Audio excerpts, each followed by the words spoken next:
ओ भैया तनिक बिस्लरी की बोतल तो दीजिए। ठीक है।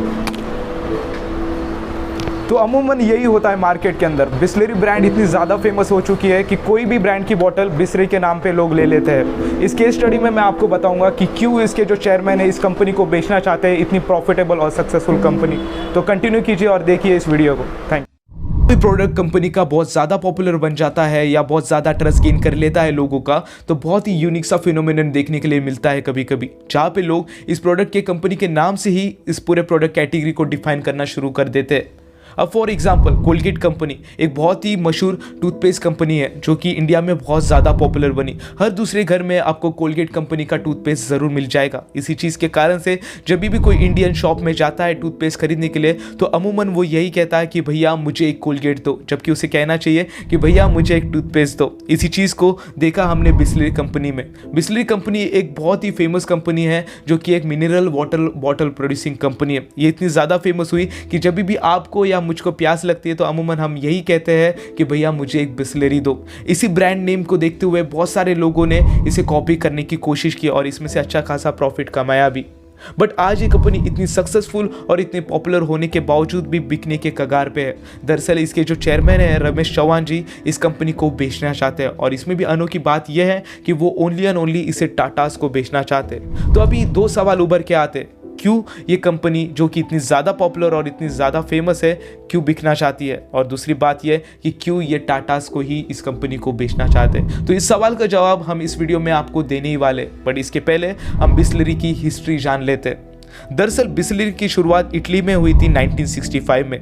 इसकी शुरुआत की थी फेलिस बिस्लरी ने जो कि एक इन्वेंटर और एक बिजनेसमैन थे। दरअसल आपको हैरानगी होगी एक सुनने के बाद कि बिस्लरी इनिशियल टाइम पे एज अ अल्कोहल रेमेडी की तरह बिका करती थी जिसमें तरह तरह के हर्ब्स मिक्स हुआ करते थे। बिस्लरी को इंट्रोड्यूस किया गया 1965 में ही इंडिया में by Indian businessman Khushru Santokh और डॉक्टर सीजरी रोजी ने। इन दोनों का एक बहुत बड़ा कंट्रीब्यूशन था बिस्लरी को एस्टेब्लिश करने के लिए इंडिया में। अब उस टाइम पे वाटर बॉटल का कॉन्सेप्ट बहुत ही ज़्यादा नया था और इसलिए खुशरू संतोख ने हाथों हाथ ही प्लांट स्थापित कर दिया मुंबई थाने में बिस्लरी का। इसके तुरंत बाद बिस्लरी ने अपने दो प्रोडक्ट्स लॉन्च किए, Bisleri water and Bisleri soda. उस टाइम पे ये देखा गया कि luxurious hotels and rich elite लोगों के बीच में ही बिस्लरी वाटर पॉपुलर था। एज ए कंपनी बिस्लरी चाहती थी कि नॉर्मल लोगों के बीच में बिस्लरी का प्रोडक्ट फेमस बने और लोग इसे यूज़ करना शुरू कर दे, इसलिए उन्होंने फिर मार्केटिंग और डिस्ट्रीब्यूशन की तरफ फोकस करना शुरू कर दिया था।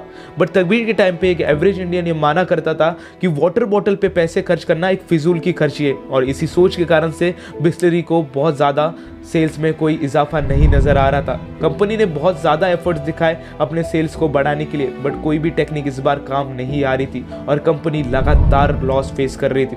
इसी लॉस से बचने के लिए आखिरकार खुशरू संतोख जी ने इस कंपनी को पार्ले ग्रुप के चेयरमैन मिस्टर रमेश चौहान जी को 4 लाख रुपीज़ में बेच दिया था 1969 में।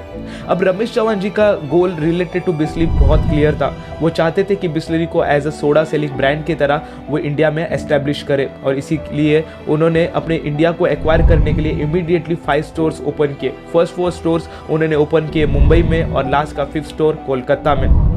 उसी टाइम में 1977 में कोको कोला ने एग्जिट की थी इंडियन मार्केट से, क्योंकि इंडियन पॉलिसी तभी फॉरेन कंपनीज को बिजनेस करने के लिए अलाउ नहीं कर रही थी इंडिया के अंदर। और इसी गोल्डन अपॉर्चुनिटी को देखते हुए रमेश चौहान जी ने हाथों हाथ 3 प्रोडक्ट्स लॉन्च कर दिए बिस्लरी ब्रांड के अंडर में। First Thums Up, second Limca और third Gold Spot. But soon in 1991, liberalization was initiated by PM PV Narasimha Rao जी and Finance Minister Dr. Manmohan Singh ji के द्वारा।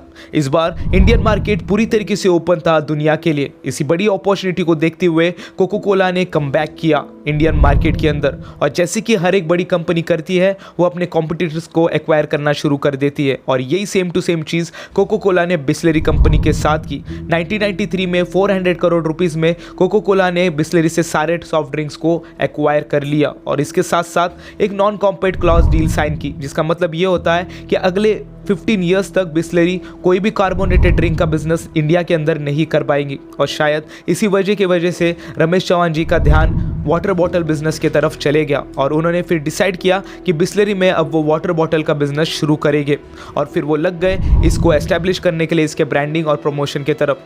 बिस्लरी ने ये प्रमोट किया by saying that it is one of the safest and pure water to drink. अब यहाँ तक के तो चीज़ें सब सही चल रही थी, बट मेन प्रॉब्लम अभी भी थी ट्रांसपोर्टेशन की।